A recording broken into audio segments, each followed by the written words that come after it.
Good morning. Welcome to the Tash and Beck's Flex. Good morning. It's a beautiful sunny morning, actually. It is very nice, isn't it? Quite mild today. Yes, it is. We've had to push the heater over there, haven't we, Yes, Tash? it's Because too warm. we were going to get a hot flush, which is never good.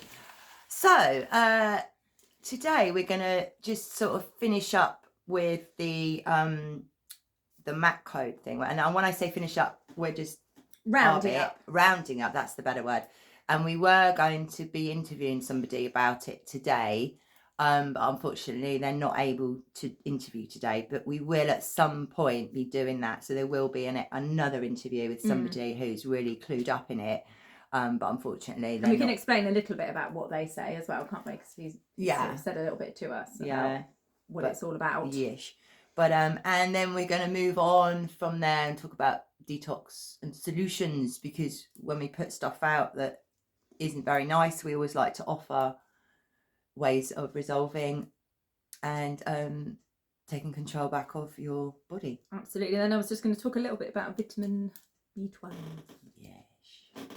So are you going first? What are we going to talk about? I want you firstly, Tash, because obviously we left it last week with knowing that there was a are you doing a little just looking at how hypermobile they are.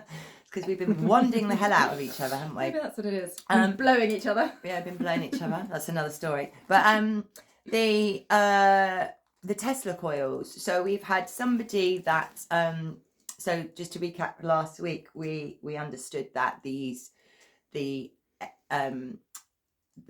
little mast, because it must be a little antenna, can be switched off using Tesla technology.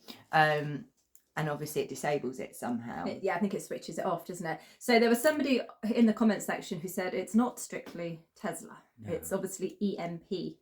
But from what I've looked at and what people have said, they kind of put it in the same kind of bracket. Yeah. So we can call it EMP if people prefer the word EMP. Do you know what EMP stands for? No.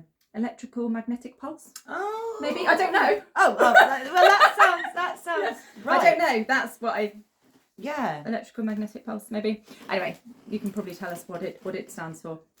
But yeah, there is a lady called Jane. Hello, Jane. Hello, Jane. She contacted us to say that she knew somebody who has possibly got that technology.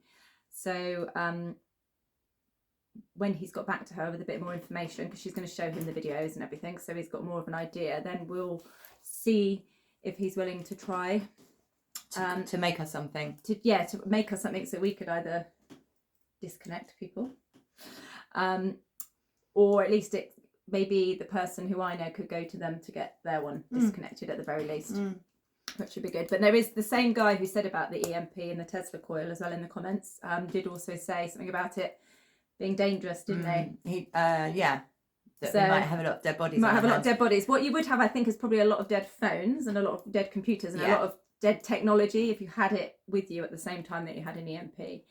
If anyone can elaborate further on whether an EMP or a Tesla coil can kill you, please say. Please let us know.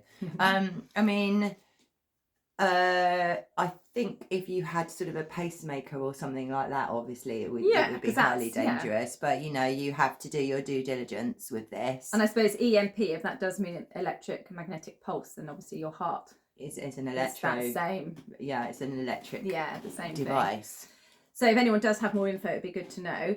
But I think if it was a Tesla coil, because you can get these, are they bioresonance machines that people use? And they obviously have Tesla coils in them. I mean, is it a possibility? We don't know. It'd be experimental at this stage, but could the therapy be done at these points with the Tesla coils on the arm, and could that possibly disable them? Well, and we know that they're completely safe. Yeah. Well, this is what we're hoping we're researching and finding out. And what did he say? Sorry, because just to explain, Tash lost her phone this morning, which had all her stuff on it. But what was the because he talked about doing like a cupboard, like a Faraday cage. This is another person. That was a different so guy, this is all Jane. Basically, Jane's had contact with 3 or 4 different people. She's good, Jane. She's very good. Yeah. But I think it would be using an EMP machine, and it would be you could have like an airing cupboard style thing, and you'd kit it out in copper to make it into like a Faraday cupboard, so that when you did the treatment, you're going to keep the whatever's in Energy. rather than it coming out. Yeah. Otherwise, you would destroy all the computers in your house or whatever. Or you just go and do it, I guess, somewhere in the woods. completely remote. We like doing things in the woods, don't we, Yeah. Tash? Well, it's good then because you haven't got any. No. People can't say, "Oh, it's this. Oh, it's you're that." miles away from anything. Yeah. So talking about woods, there's only a few. There's been a few people really rubbishing this whole stuff that we've been uncovering. But from your comments, guys, you have not watched the videos and you have not watched the links. So, you know, before you start saying, oh, it's your phone, it's your MAC code off your phone, please watch the video. Yeah, and there's definitely a lot of anomalies as well, because we've had reports that people who have had the poke are coming back and they're having nothing, and then we've got people who haven't had the poke and they're coming back and they have got them on, and the same with the magnetic skin. So there are anomalies out there, and you know, if a certain amount of these pokes were saline, then they're obviously not going to put nanotech in these types, are they? It looks as though the placebos didn't have it in. Yeah, well, it wouldn't, would it? Because... But then there also seems to be people who've got it in possibly from the year or two leading up to in the flus. In the flu. But I think also others, MMR boosters. Yeah. So basically, if you've had an injection in the last 4 years, there's a chance that you might have. The guy who knows all about the antenna here, so how did he describe it? He thinks it's buildable technology. So how did he describe it to you? That basically it self-assembles. And creates an antenna. Yeah. So does it self-assemble over time, or could graphene oxide in the environment help with the... I would imagine both. With the assembly of both. It assembles, you know, over, I don't know how much time. I mean, that would have, you know, when we do interview him, those are the sorts of questions that we can ask. And he's the guy who does the magnets as well. So basically... He does the magnet testing. And they don't necessarily go out on the streets and do the MAC testing, well, they wouldn't be able to because there'd be too many people around, but they do the magnets, don't they? And yeah, and then they have the paperwork for people to get compensation for medical battery. Yes, because of course they never signed up to have technology put into their bodies, did they? No consent. So it is medical battery. So that's where we are with that. But from that, we did mention Carbon C60 last week as a detox from nanotechnology. I mean, obviously we talked before about other ways of detoxing, the zeolite and various others, but I managed to speak to Becca. She's another Rebecca, another one, beautiful Becca. I'm going to put her website in the description box, because this woman has, I mean, had the knowledge that she has, and I've gone to her before for cures and you know, products, basically, because her knowledge is quite astounding. Things that kind of repair your DNA and all sorts. She knows her stuff, so I'm going to put that in the description box in case any of you want to talk to her. But basically what she said was the Carbon C60 can be made from any oil. Olive oil, coconut oil, avocado oil, black seed oil. So a lot of these oils already have healing properties. Have their own properties, don't they? Yeah, but they're processed. And basically the reason that it's such a deep detox is because it is a nanoparticle. When they process it, it becomes a nanoparticle. So therefore it goes that small. So a lot of the other stuff that we're using to detox doesn't go down to nano. So is that what the word fractionated that they use when you get fractionated coconut oil and things like that? I don't know. That's what that means. I don't know. Although this has to go through a process to become carbon C60. Yeah. So so what do they start with? They start with, you obviously have your oil, your carrier oil. I don't know how they do it. Because like you said, you'd imagined it would be black. Because it's carbon, you sort of have it in your head that it's going to be black, but it's obviously going to be an oil-based thing. Well, in the manufacture, it becomes carbon 360, which I think means it includes all the carbons, and therefore you have the carbon C60 in there, which is particular, right, to this nano, to getting this. So she has this stuff personally manufactured, so I am going to be buying mine through her. Yes. I trust her completely. I've bought other things from her before. So what you'll get is you'll get a 100 milliliter bottle. It's 99.99% pure. Nothing is 100% pure. That's why you've got the the point. 0.01, yeah. And they're organic, cold pressed oils, toxin free, and they come with a full certificate of analysis. Now, this is a deep detox. So we always do your due diligence, do your own research, but Tash and I have fairly clean diet. We detox the hell out of ourselves generally anyway, don't we? I know you're going, because you're corner of shame. Yes, I know, you're like chocolate and ice cream, don't you, Tash? But the point is, we're not, if we were women who ate a lot of takeaways, ate quite a dirty processed diet, drank every night, smoked, basically overweight, very inactive, then taking, drinking tap water, but if you detox with respect to where you are on the scale of toxicity, absolutely, you and I could start this C60 at 1 teaspoon a day, gradually building to 3 teaspoons a day. And how long would that last for? How would you know, do you reckon? That's a good question. She uses this for serious issues with side effects from this and things like cancer, so serious health conditions. So really the only way I'm being treated homeopathically for my issue, and the only way I know I'm getting better is my symptoms are going. So I guess it's the same thing. Also, she does do testing. I don't know how she does it. I think they use a hair or a bit of nail where they put it in and it analyzes your levels of certain things. So she obviously can test with her clients where they're at with certain toxicities. So she probably monitors like that. Please correct me if I'm wrong. And what about side effects? Would it just be like a healing crisis? You would have a healing crisis. So it wouldn't be anything serious. You just have a potential influx of your symptoms. A healing crisis can be quite serious, though. If you get a chronic healing crisis, you will feel rough. A chronic or an acute one. Yeah. So healing crisis means your whole body goes into shock. Basically, yeah. So we're going to talk about other more gentle detoxes to build up.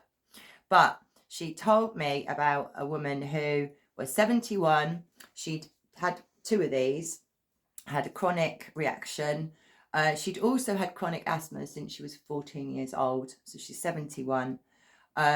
She, after the second injection, she had chronic cellulitis, which went on and on and on and on until she found Becca. Now, if anybody knows about cellulitis, it is a really horrific thing to have. Very nice. Yeah. So Becca started treating her. Within 4 months, everything had gone, including her childhood asthma, which she'd had all her life. So that was using Carbon C60. Yeah, and just generally Becca's detox protocols and advice. Yeah, exactly. So not only will doing a good detox get rid of all this technology, but it also cures you of other things. So do you think the C60 would get rid of the antenna then? This is why we wanted to have that interview today. Because I wonder whether it's a combination of the C60, the Carbon C60, and the coil to actually switch it. I still think you've got to switch it off. I don't know whether you get that out or whether you just get, or whether the carbon breaks it down and then it's unassembled again. Yeah, so it needs to be assembled for it to work. Then it unassembles and then it processes through your livers and kidneys like. But we will have to clarify that when we interview Sam, because these are all the little questions that are popping up. Now, the other thing that Becca said was that a lot of people who have had this, also when she does the test that she does for your toxicity with your hair or your nail, people are very, very high in arsenic, very high, which causes or leaves them prone to respiratory issues. So she also says that you can take this down with the humic fulvic acid and very high doses of vitamin C. So she's the detox woman, really, and her knowledge is amazing.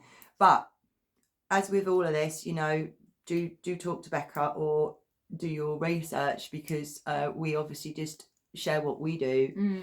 We're going to do this. I'm going to do this. Yes. We all need it anyway, don't we? We all need to get this. I'm going to get some It's in the air, isn't it? It's in the water, it's in the food. It's in everything. So, yeah, and even if you're not this, you're still going to have... Yeah. You're still going to have and there's also the spike proteins, because we know even if you're round, or so they say, you can... And I was, when I've been nursing or looking after my father, I have a personal infuser that's here, like a pendant, and I just fill it with pine needle oil, and I'm just like this. You all right, Dad? Do you need anything? Just because I know he's shedding like you wouldn't believe after an injection. So, you can get rid of the spike proteins, the graphene oxide, and if you've got any of that technology, it's going to pull it out of your body. But as we've said, go easy, go gently. What you were talking about, coriander. Yeah. So eating coriander raw if you can. So just crunching on it. Using the seeds and the leaves as well to make tea. So like crush up the seeds. Because it was what did we say it was? It was one of the first ones that I was flagged up to me with to combat EMF, because I used to suffer really badly with the EMF radiation stuff, my radiation sickness, and that I did a lot because we were growing it. We were growing coriander from organic coriander from seed. I love it, and I was just and that's good for, and the pine needle tea as well. I mean, if somebody wants to just start very gently, and there's the zeolite and even bentonite clay works. Anything that draws out impurities. Yeah, you can bathe in that clay, and you can bathe in zeolite as well. Yeah. And it will draw it out for your skin. So just go gently. Detox is great, but if you go too fast and you go into a healing crisis, it ain't fun. It ain't fun. And Becca, get some advice from somebody Absolutely. who knows what they're doing. Yeah, her email address is underneath, her website rather is underneath. She, if you want to get Carbon C60, and if you also, she talked a lot about this humic and fulvic acid, which pulls out, that does such a good detox, because for some reason it manages to pull out pesticides and fungicides that other that maybe Carbon C60 don't. Can't. Yeah, and it's probably best not to do all these things in one go, isn't it? You choose one that you think, oh yeah, that one suits me, and you just do that. And if you wanted to try them, you do them separately, wouldn't you? Yes, and just do one at a time. And I want to work on this now, so I will be detoxing specifically for this, rather than just like, right, I'm just going to take loads of That's it. what I do. They'll be like, oh, so bad. You'd be on the phone with you, leaving messages, I can't move, I can't move. But it is, you've got to listen to your body, go at a reasonable pace. Yes, absolutely. Yeah, but if you can detox, your health goes so much higher anyway, because if something comes in, a pathogen or something, your body isn't working 80% of its energy to detox you all the time. Your detox. So therefore, if something comes in, it just fights it and pings it off. And that's why staying detoxed is the pathway to health. To good health in general. Yeah. So because you're using your body, you're making life easy for your body by eating a pure diet. So all that energy can go into fighting things that are coming in from outside. So that means if I have my Carbon C60, I can carry on eating all my bad food. You can carry on eating all your bad food anyway. Counteract it. Yeah, I do eat good food as well. That's what I was just about to say. You're not a lot of food. Constantly eating. No. You eat good food. Yeah, I eat a lot of food. Yeah, that's the problem. I think. What? Just a lot of food. Why is that a problem? I don't know. Just gluttonous. It's not. You obviously need it. I think you've got quite a high fast metabolism. Very gluttonous. No, I think you've got a high fast metabolism. I did show you a picture of my corner of shame, didn't I? It was quite great. bad. I know, it was great. It was the best I've ever seen. And if you don't know about Tash's Corner of Shame, that's back in, I don't know what number video it is, but Confessions of Tash's Corner of Shame. Corner of Shame. In her bedroom where she throws all her sweetie wrappers. My gluttonous behaviour, because it's kind of like, I don't know, it's all part of it. And then it's when I look at it, I'm like, oh, shame. I know. It's so shameful. It does make me feel a bit sick. But there was an artist that actually wanted to do a piece of artwork on your Corner of Shame, wasn't there? She used to come and help and look after my son, and she'd be like, she'd knock on the door, and she'd be like, Tasha, can I go look at the Corner of Shame? I'm like, no! And I used to have to really say to Oscar, make sure she doesn't go in my bedroom, because she's going to look at the Corner of Shame. And yeah, she wanted to do this. She's an amazing artist, and she wanted to do this whole art piece on my Corner of Shame. I would have let her do it in my Corner of Shame. Well, she can use the concept. But not my personal one, because I don't want everyone knowing that that's me. Well, where I live. Well, yeah, but... We should probably write Tasha's Corner of Shame. Yeah. And put my address underneath. And your phone number. So like, no, I can't do it. But anyway, you cleaned your corner of shame the other day. I did. There's all sorts in there. Yeah, I'm not going to talk about that. You said me, can I talk about it? Can I, Tash? Please. I know, because then I'll have to explain it and then I'll get all embarrassed. But yes, that's... I'll tell you another time. I'll tell you when Tash isn't looking. That was quite funny though. Anyway, we mustn't tease the inflicted. So anyway, so coriander is a really gentle beginning, to detoxing. Like you said, the tea, pine needle tea. Ginger. And thank you to the chap who sent me some, by the way, for somebody. Thank you. Oh, that's nice. And also the ginger, root water and lemon. I start my day. And a bit of turmeric as well. Yeah, I start my day every morning with one of those. First thing to hit my stomach because it goes through all your lymph system and just detoxes you. So good. Make detoxing part of your day. Part of your day. I like that. Yes. Anyway. So vitamin B12. So quite a few people talk to me about that because when we talked about you jacking me up with it. And also I used to work in primary care and I obviously used to give them quite a lot. It's like quite a few a week. So vitamin B12. So let's call it by its real name for a start. So it's actually called cobalamin. Oh, cobalamin. And I think actually calling it vitamin B12 kind of like is a bit fake in a way. So we think about what it is. It's cobalamin. So basically our bodies. Like cabal. That's what it is. Oh no, not cabal. Cobalt. Cobalt. So yeah, cobalt. So basically our bodies produce the correct amount from cobalt, which I can never say. How would you say it? Cobalt. It's a really weird word, isn't it? Cobalt. I think I'd say it like that. I'd just say it like cobalt. It's sexier when you say it like that, Tash. Yeah, so our bodies produce the correct amount from cobalt. Cobalt. Basically, it's a trace element and it's found in the Earth's crust. So if we think about it, where have we heard about it before? Because it's being very depleted as we speak because it's used in batteries, mobiles and electric cars and computer batteries. Oh, so they're taking... Yes, an essential mineral. So out of the earth to produce batteries and stuff like that. So if you think about over time, the soil is going to be depleted. So certain things like vegetables and stuff that might get it. They're not going to be able to get that trace element in. Yes. So basically, we get cobalt from our intake of food. So foods high in it are things like whole grain cereals, so like oats and barley.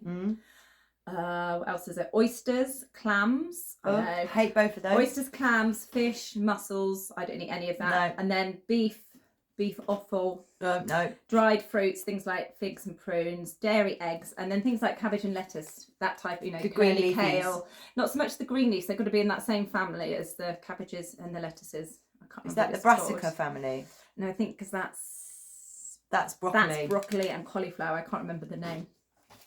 But the cabbage family.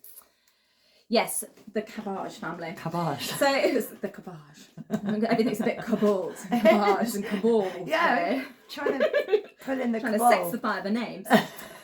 So basically, the deficiencies, B12 deficiencies, are caused by vegetarian diets, age, bad nutrition, so drug use. So there's some people who have got indigestion or who take certain types of medication take something called omeprazole. You've probably heard of it, which is it's a PPI, so it's a proton pump inhibitor, and it basically messes around with the enzymes in your tummy. That can cause people to have trouble with absorbing vitamin B12. Yeah, okay. Crohn's disease, functional B12 deficiencies, and if you've had a gastrectomy, so if you've had part of your bowel taken away for any reason as well, because it's actually interesting that your B12 has a relationship with your stomach and the absorption. Well, they call the gut the second brain, don't they? They do. So the more serious disease, which people probably know about, is pernicious anemia.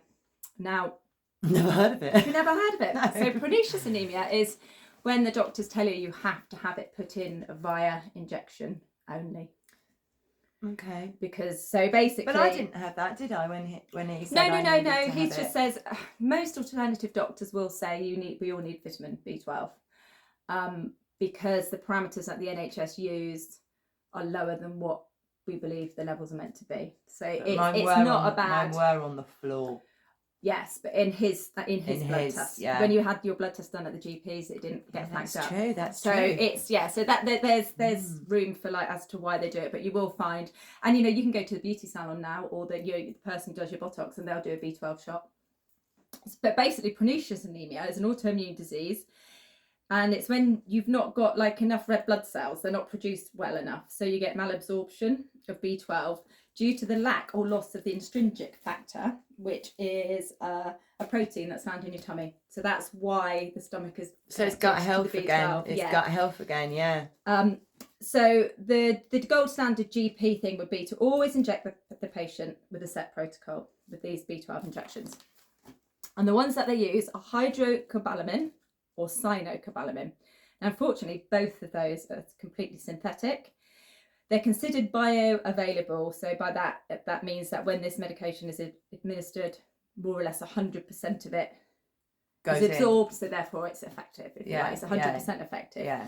So they kind of sell it that way by saying it's very bioavailable, you know, it works really well. Really easily absorbed into the body. And on my phone that I lost this morning, which I still haven't found, it's coming back. I can feel it winging its way back to you, Tash. I did find a patient advice leaflet on it, and it's got lots and lots of parabens in it as well. So it's not just the hydrocobalamin, it's got lots of other nasties in it as well. So it's like a pink little vial or a red sort of vial.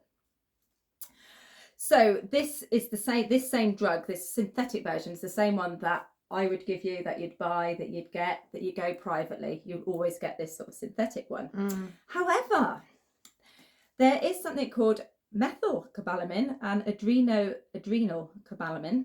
Now, they're both naturally occurring, and they're basically occurred from coenzymes from food. So they're naturally made. Yeah. So you can actually just buy those. So instead of using these horrible synthetic ones, which we shouldn't be putting into our body, and that have to be injected. No, these you can still inject these ones. Okay. But they're natural. Okay, so they're sources, sourced in a different way. Coenzyme. I'm with you. So if you wanted to do it yourself, I would suggest that you went for the natural coenzymes rather than this horrible synthetic stuff that they do. Now, people who've got pernicious anemia need to be really careful, because back in the day you used to die from it, because it's obviously an essential vitamin that we need, or trace element really, if you look at it properly. So if you didn't want to have that horrible synthetic one in you, I would suggest going to the GP and talking to them. As far as I'm aware, you can't get the other ones on prescription. However, you can buy them privately, and you could get your GP nurse to train you up in how to use it, and you can learn to inject yourself. But that's something you need to discuss with the doctors. Because I know people with pernicious anemia who have actually done it orally as well, and they've been fine. They tell you can't, but I know people who have managed to manage it. Do you remember a few weeks back when we were talking about not having B12 injections, because you were like, it's not really the right thing. You can't inject this health into us. We kind of learned that. Yeah, you cannot inject health, exactly. But you sent me a screenshot, and it was cow-fed, grass-fed, liver, cow liver capsules. And just the thought of that made me want to retch. But you were saying that's a really good source of B12. Yeah. So if you can't eat the offal. Yeah, because we don't eat offal. Yeah, so if you can't eat the offal, you can get it. And it's quite amazing, because we'll actually hold our stores of B12 for up to 5 years. And we store it in the liver. So, you know, you could not be having all that in your diet for all that time, and then you could suddenly be depleted. That is it's quite an interesting sort of thing. The whole B12 thing's more interesting than people realise, really. Well, I was talking to, I can't remember who it was now, but we were talking about the fact that we as kids, I mean, I know I'm an old bag, but we were given offal. We used to have steak and kidney pie at school. School dinners. Yeah, steak and kidney pie, and liver and onions. Yeah. With bacon in it and stuff. And we were made to eat that stuff. Yeah. So, you know, although I didn't like it as a child, obviously it was was giving us good stuff. It's obviously needed, isn't it? But we don't eat that kind of stuff. No. So there's probably more and more people who are deficient. Not at school dinners. It's all burgers and chips. It's all burgers and chips. Yeah. So I would say, if you want to take vitamin B12 to give you a bit of energy, because it's quite good for that, or you've been told your levels are low and you don't have any major malabsorption issues, if you've got any malabsorption, you know, if it's more complex, you need to go and talk to a medical person. But if it's just something that you're doing as a lifestyle choice, I would say what we just said, the grass-fed liver capsules, which I've got, and they don't taste. The funny thing is the dog always gets them. She's like, gets really excited. She tries to sniff them out and bites all the packet. She thinks they're for her. Exactly. But they're fine. They don't taste anything. And the other thing is like algae supplements. So probably like spirulina. Oh yeah, what's the other green one? There's another. Yes, that stuff. So that's. Is it coralina? Coralina or something like that. Spirulina, because I used to drink that. So that's obviously that's algae, so that's got it in as well. But you can also get them in drops, and you take them sublingually. What's sublingually? Under your tongue. Under the tongue, so it goes straight in. I never knew that was sublingually. I love that. Sublingual. Sublingually. So the methylcobalamin is the ones that you can get on drops. Okay. So if you take it as drops, you also need to take the methylfolate, because that helps with absorption. Yeah. So you know, a bit like the vitamin D3 has to be taken with K2, and vitamin C helps us absorb iron. So there's quite often with these minerals and vitamins, we have to take another one for our body to absorb it properly. So if you are going to take it sublingually with drops, make sure you have, it's basically folate. So, but you go for the same beginning make, which is the methyl. So methylcobalamin drops and methylfolate, which will come in drops as well. And that's the thing with taking supplements, that we've found before, that certain things aren't just absorbed through a tablet. You know, you're sort of taking a tablet, but if you haven't got the right combination in your gut, it's not going to be absorbed. There's that theory, isn't there, as well, that our bodies used to be really good with vitamin C, and we used to be able to store it, and we used to be able to utilise it properly, and then they pushed so much citrus on us with orange juice and orange squash that then our bodies lost the ability, which is probably a bit similar to the B12 thing. So now they encourage everyone to take vitamin C because we don't produce enough, because blah, we don't, blah, blah. and we but don't really, store it. Yeah, but really we would have done Initially. like naturally, yeah. And if you overdose with stuff as well, it can also stop the body from producing it, and it changes, you know, you evolve in a certain way. Where it says, well, I don't need to store this anymore because I'm being bombarded with it in the... And just the B12, I mean, it seems to me, or it appears, that it's something that affects women, menopausal women, but is that a myth? Do men suffer with B12 deficiency? Do you know what? I've never given an injection to a man. Yeah. See, however, Oscar has low vitamin B12, but then he's quite a weird... He's an anomaly. He's a weird medical thing. Anyway, no, historically, when I've given it, so pernicious anemia, definitely, it seems to, definitely. In women. But then a man more likely to have a pork and thingy, you know, a thingy steak and kidney pie and stuff like that. Do you know what I mean? You think men eat more offal? I don't know. I think they're less than women about it, aren't they? Less squeamish. I don't know.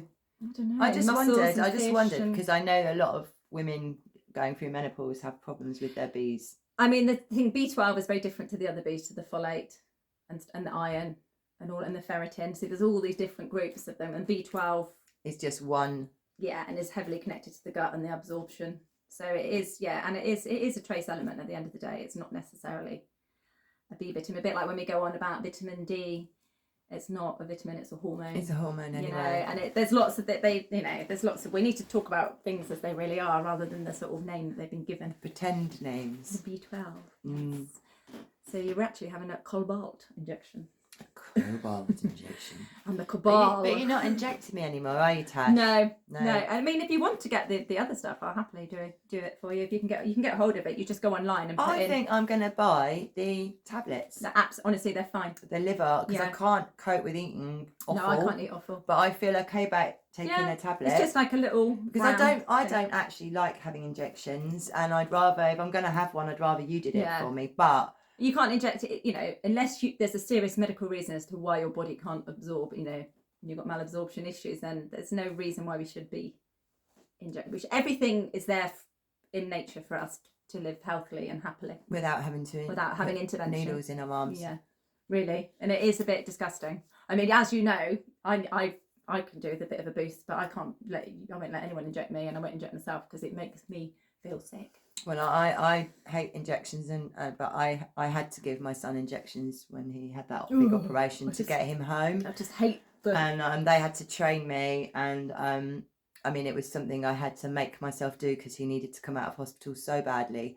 But I found it very traumatic. It's probing the skin. It's something weird about, there's something weird about breaking the skin and then pushing something in. When you like elderly people, the gristliness of it. I used to sit there, my eyes used to dry out. And I'd be like, you're right. And I'd be like, almost, what, yeah, because they're so thin and they're sinewy. And the skin is thin. And it just used to get, I'd be like, you can feel it. oh. Yeah, I mean, at least with my son, it was nice young skin, fresh skin. But it was awful, and of course, yeah, you have to do these things. But it is a strange concept, isn't it? The whole injection thing is disgusting. The whole breaking the skin and injecting something into your bloodstream is fucked up. Well, the last one I had, which I told you about, that blood test, the needle broke in my arm, and she had to pull it out.